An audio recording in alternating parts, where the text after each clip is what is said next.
Alors, bonjour à tous et à toutes. Nous sommes déjà rendus au mois de juin. Comme l'année passe vite, et j'ai toujours le plaisir de faire à chaque mois une chronique politique sur mon expérience politique. Ça vaut ce que ça vaut. Je dis tout simplement ce que je pense de la politique et les gens peuvent analyser ça et se faire une meilleure idée parfois. Et peut-être que je peux, avec mes arguments contraires des gens du contraire, faire en sorte que des gens puissent se rassurer dans leurs propres décisions qu'ils ont faites. Alors, tant mieux, c'est pour ça. C'est une chronique qui, évidemment, qui vient me situer exactement dans laquelle je veux qu'on fasse une réflexion ensemble. D'abord, je l'ai mentionné, je pense, dernièrement, mais on se rend compte qu'au Québec, il y a un changement de garde. Changement de garde, ça veut dire qu'il y a des nouvelles personnes qui arrivent avec complètement une autre génération. En principe, là, on regarde ça. Je me rappelle, moi, quand je suis arrivé en politique, ben, c'était le temps des baby boomers qui arrivaient en politique. Et puis, on disait, ben, il y a un changement de garde avec les anciens, les ex-politiciens.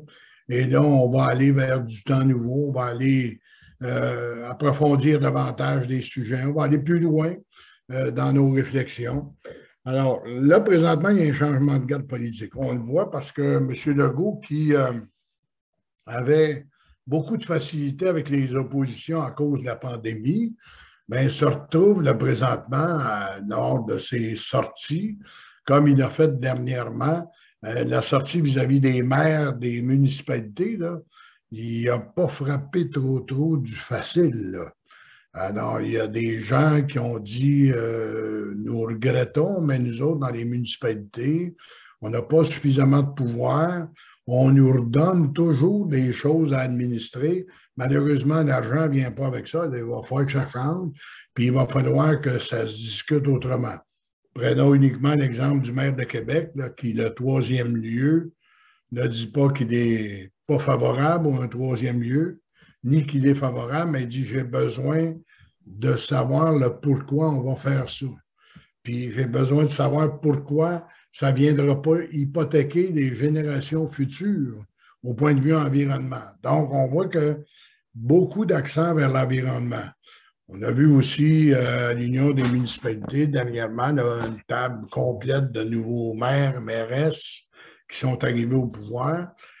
Prenons l'exemple de Longueuil, entre autres, une mairesse relativement jeune pour une population aussi vaste que ça. Alors, c'est pour ça que M. Legault ne l'aura pas nécessairement facile, parce qu'il va falloir qu'il modifie un peu ses approches. Ce changement de garde-là, là, il ne reviendra pas en arrière. Il va progresser continuellement. Et c'est ça qui fait que la société change et se modifie au fil des ans. J'ai un peu de difficulté avec une dernière décision, là, parce que je veux vous parler en général des élections qui s'en viennent au mois d'octobre. J'ai un peu de difficulté avec les décisions du Parti québécois qui a décidé de boycotter. On sait que durant la campagne électorale, là, il y a des débats des chefs. Alors, le Parti québécois, Paul Saint-Pierre Plamondon, a décidé de boycotter un débat en anglais. Et évidemment, il n'y avait rien de plus meilleur, je veux dire, que pour le premier ministre, en disant, ben, comme il y a un parti officiel qui ne veut pas y aller, moi, 2 débats, c'est trop, je vais en faire un, puis je n'irai pas à celui-là, moi non plus, parce que ça demande trop de préparation, etc. Donc, Paul Saint-Pierre Plamondon a ouvert la porte au premier ministre pour enlever un débat. Là. Puis on sait très bien que quand ces débats-là ont lieu lors d'une élection générale, c'est le premier ministre qui est au bâton. C'est lui qui est là depuis 4 ans. C'est lui qui a administré. C'est lui que tous les partis de l'opposition vont questionner de façon pointue pour dire pourquoi vous n'avez pas fait ça comme ça, pourquoi vous avez omis de parler de telle chose, etc. Alors, pour lui, c'est une grande porte ouverte, mais moi, je pense que de faire ça, c'est contraire un peu à la démocratie. Pourquoi c'est contraire à la démocratie? On dépense des millions comme société pour dire bienvenue aux immigrants, bienvenue aux arrivants.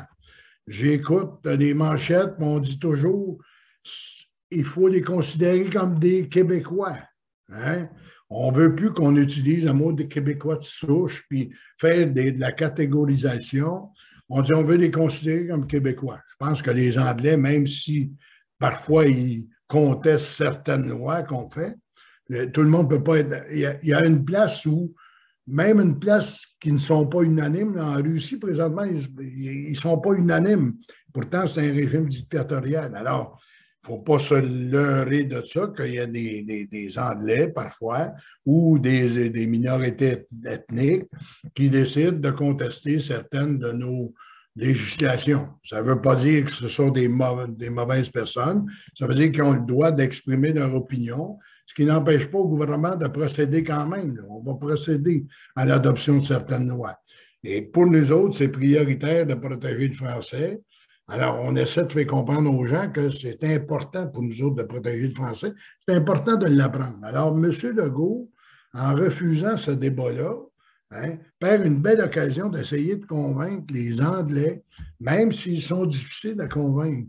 Et moi, il y avait des gens qui n'ont jamais voté pour le Parti libéral du Québec avant que j'arrive en politique, puis j'ai réussi à les convaincre de voter quand j'étais là. Alors, même si c'est difficile, on ne peut pas arriver dans un régime puis que tout le monde pense de la même façon.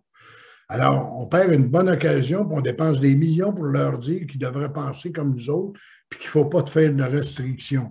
Ça donne des munitions aux fameux complétistes là, qui disent que la liberté est atteinte au Québec. C'est pas vrai. Notre liberté, on l'a, puis on est content de l'avoir, puis on va la garder.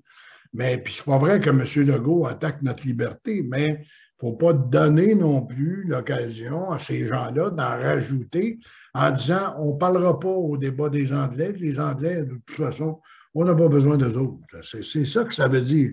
Si j'étais un anglophone, moi, c'est de même que je penserais au moment où je parle. Alors, c'est une mauvaise décision.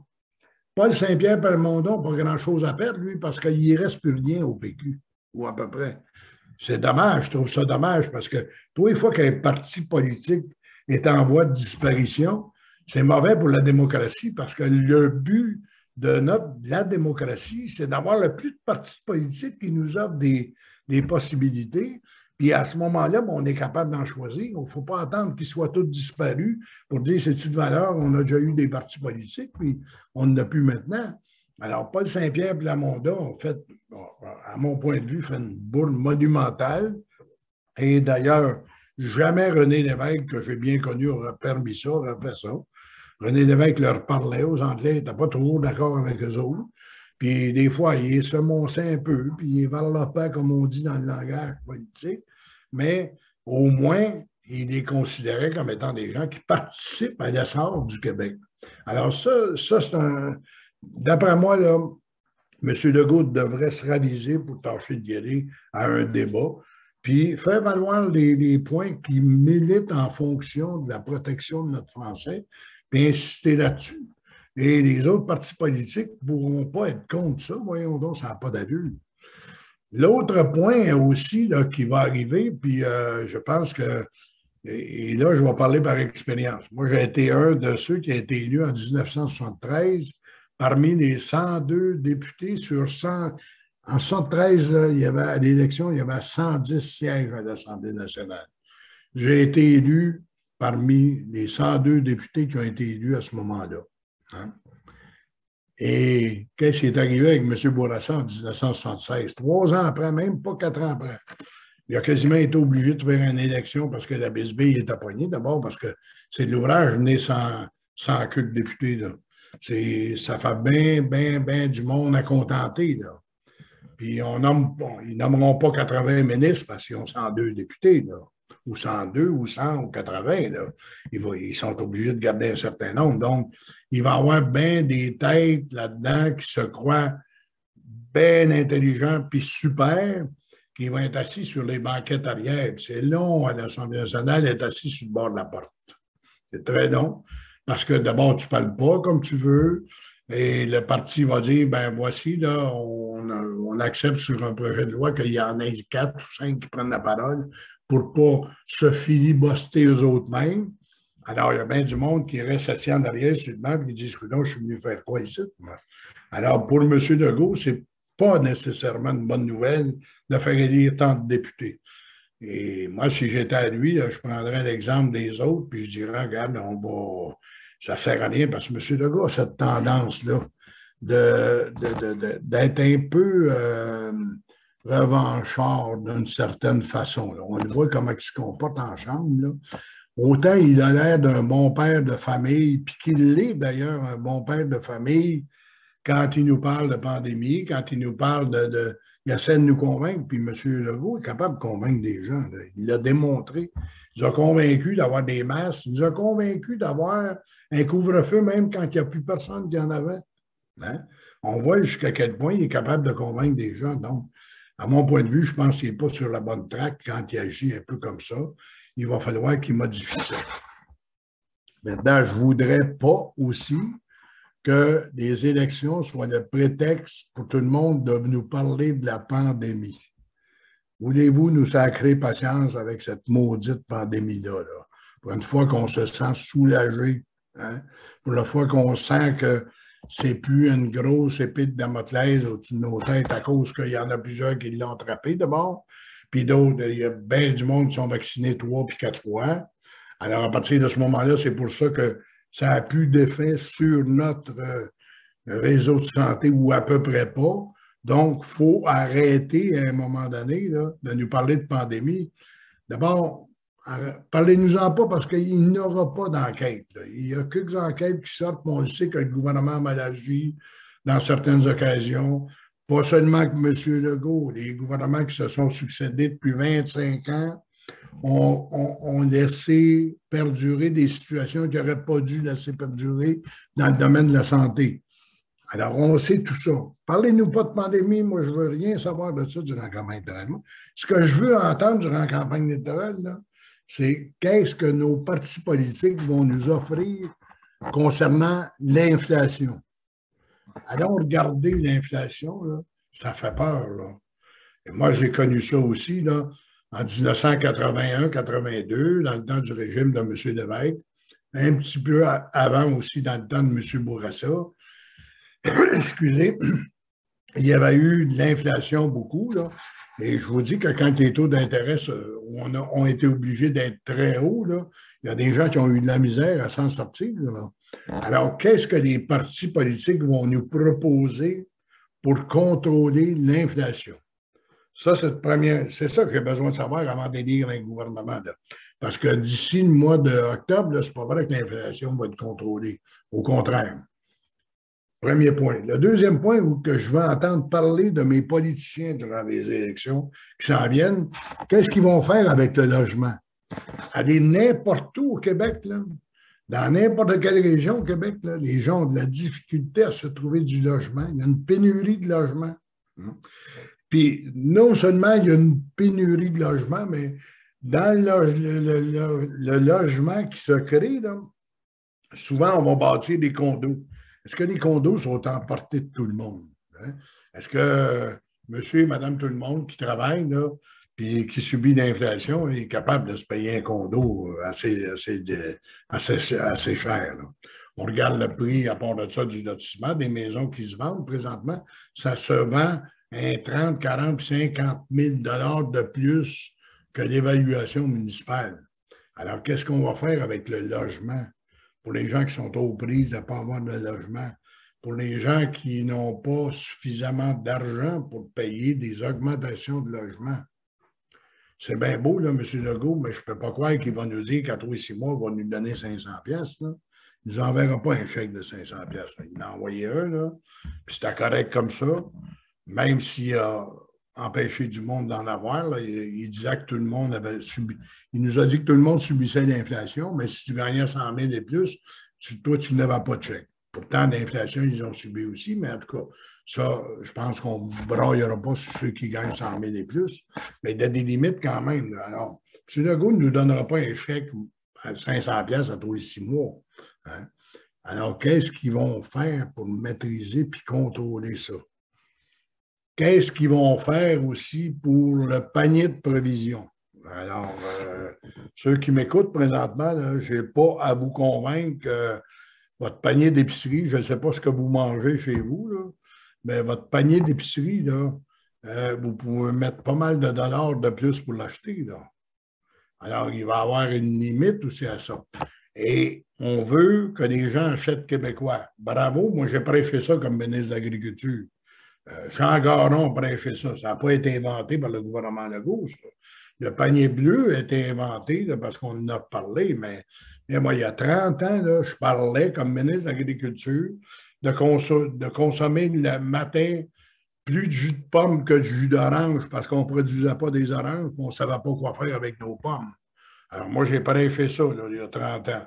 Moi, j'ai prêché le sirop d'érable chez nous au lieu du sirop de poteau, là. Moi, j'ai prêché la sauce chez nous, puis de faire en sorte que les agriculteurs puissent produire suffisamment pour qu'on soit de plus en plus autosuffisants dans le domaine de se nourrir. Alors, ce n'est pas nouveau, là. Aujourd'hui, oui, on en parle encore, ça prend du temps à changer les mentalités, mais j'ai hâte de savoir maintenant, tout en continuant de nous inciter d'acheter québécois, est-ce que les produits québécois vont être capables de résister à une augmentation de coûts comme ils le sont présentement, là? Et il va falloir qu'il se passe quelque chose là-dedans. Qu'est-ce que c'est? Je ne sais pas. J'aimerais savoir ce que nos différents partis politiques qui aspirent à nous gouverner après le mois d'octobre vont faire pour contrôler ça, pour ajuster ce panier de provisions-là qui est de moins en moins abordable. Ça va bien du côté de l'environnement. Un peu, on dit on va vous acheter achetez-vous des véhicules électriques, là. Mais là, j'espère qu'on ne nous dira pas un jour qu'il faut que vous achetiez du manger juste québécois non plus, là, parce qu'il y a des prix aussi à considérer, là. Ça fait que j'aimerais ça savoir ce que les partis politiques pensent de ça. J'aimerais ça savoir aussi l'aide à domicile. La santé, ce n'est pas réglé, là. On aura beau avoir un nouveau projet de loi, là. Il y a, à mon point de vue à moi, de tous ceux que j'ai connus, une douzaine de ministres de la Santé qui se sont cassés nettement la gueule à vouloir faire des réformes en santé. On a fait ad nauseam des réformes en santé. Mais ça prenait toujours des milliards pour avoir moins de services. Alors, il y a quelque chose qui ne marche pas là. Je veux bien croire que M. Dubé est plus intelligent que les autres. Je veux bien croire que M. Dubé a vécu des situations pour lesquelles il peut être plus sensible à améliorer certaines choses, mais on n'est pas rendu encore au fait qu'on a réglé bien les problèmes de la santé. Mais il y a un domaine où on n'a pas réglé assez, là, c'est l'aide à domicile. C'est beau, là, M. Legault nous a proposé avec Mme Blais d'avoir des maisons, des milieux de vie pour les personnes âgées. On va en construire 10, là, où les coûts sont épouvantablement élevés. Et ces coûts-là grimpent de jour en jour à cause de l'inflation, justement. On en bâtit une douzaine de même là, qui va héberger 100 personnes. Là. On n'a pas touché à tous les aînés au Québec. Là. Il n'y a plus d'aînés que ça au Québec, puis la population est vieillissante. On va faire quoi avec les autres? On va les laisser comme c'était avant? Il y a une solution à ça, c'est de laisser les personnes âgées dans leur domicile le plus longtemps possible.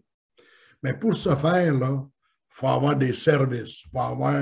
Alors, les milliards qu'on va mettre dans les maisons des aînés, là, qui vont héberger très peu d'aînés, là, hein, puis qui vont être encore un peu disparates, là, il va falloir qu'ils gardent quelques centaines de millions pour mettre ça à domicile pour que la personne qui a 80, 82, 83 ans, qui est encore capable d'être assez autonome puis qui est encore capable de rester à son domicile, là, qui ait de l'aide à domicile, qui soit capable d'avoir quelqu'un qui va y aller à un moment donné. Même les personnes qui ont besoin d'assistance, comme il y a des gens qui sont obligés d'avoir 2, 3 injections par semaine.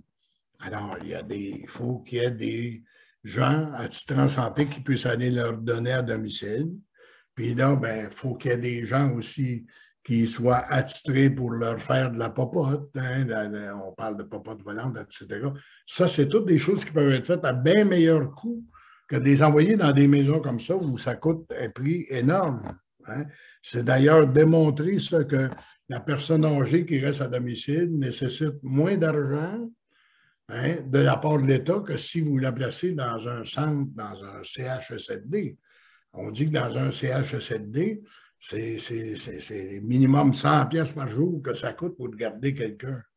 Alors, si on donnait juste la moitié de ça à quelqu'un qui vit dans sa résidence, on économiserait des pièces, puis ça prendrait bien moins que la moitié de ça, puis on donnerait le service. Les gens seraient heureux de ne pas déménager, d'être dans leur environnement. Ouais. Et pour ceux qui ne sont plus, qui sont inaptes complètement, là, puis qui ne peuvent plus être en mesure d'être le moindrement autonomes, bien, dans ces maisons-là, il y aura au moins une place, on pourra s'en occuper aussi. Alors, qu'est-ce que les partis politiques pensent de l'aide à domicile? Un autre point, et je pourrais en sortir une dizaine, mais on m'a gardé pour les élections, c'est au mois d'octobre.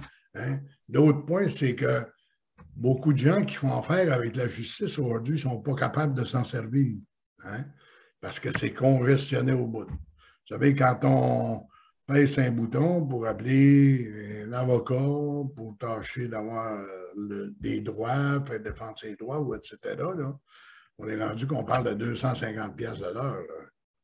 Je regarde bien des Québécois, moi, qui disent, ben, faudrait que je conteste mes droits, mais je n'ai pas les moyens de les contester. Alors, vous avez dit, il y a l'aide juridique. L'aide juridique, mais ça ne bouge pas beaucoup. Puis il s'agit que tu gagnes 10 piastres de trop dans la vie, puis ils ne peuvent plus te donner. Là. Fait que l'aide juridique, hein, alors, comme je l'ai dit tantôt, l'inflation, le logement, l'aide à domicile. Alors, j'espère que la campagne électorale qui s'en vient va nous parler tout simplement de ces aspects-là. Puis ils vont lâcher ce qui s'est passé. On le sait ce qui s'est passé. Un jour, on en saura plus, puis il sera toujours le temps d'attaquer tous les gouvernements qui ont passé avant celui qui sera élu là, au mois d'octobre. Alors, moi, je souhaite aux gens une bonne réflexion sur les vrais enjeux et je souhaite que les chefs de partis politiques ne se désistent pas là, sur tout et sur rien. J'espère que ce que le chef du PQ a décidé de faire, là, de ne pas participer à un débat ou dans l'autre, parce que sous prétexte d'un principe que, regarde, moi, les Anglais, je ne les aime pas, là, ou quoi que ce soit. Là. Et moi, si j'étais péquiste aujourd'hui, puis j'ai beaucoup de respect pour le Parti québécois, j'ai beaucoup d'amis là-dedans, moi, je suis peiné de voir que ce parti-là est en train de presque disparaître, comme c'est là. Je pense qu'on constate un peu tout ça. Là. Moi, je pense que Saint-Pierre Plamondon, ce n'est pas le gars qui va leur donner le plus de chance de tâcher de faire élire quelqu'un à l'Assemblée nationale. Là. Et c'est dommage, c'est dommage. Il va en avoir d'autres, mais si on remplace le PQ par un gars comme M. Duhaime ou quoi que ce soit, on n'aura jamais la vraie idéologie là, qui va être faite. On est capable d'en avoir des chefs de parti partout, mais encore faut-il qu'ils soient sérieux. Alors, bonne réflexion. Puis, on va revenir pour le mois de juillet, puis le mois d'août dans d'autres chroniques où on aura aussi encore des choses qui vont se passer en politique. Et moi, je vous parlerai toujours de politique. Alors, amusez-vous bien, soyez prudents, prudentes. Je vous souhaite une bonne fête des Québécois parce que ça s'en vient au mois de janvier, peut-être au mois de juin, peut-être j'aurai l'occasion de le faire, mais au cas où je l'oublie. Et je vous souhaite du bon temps, un bon été, un bel été. Puis je nous souhaite un gouvernement sérieux.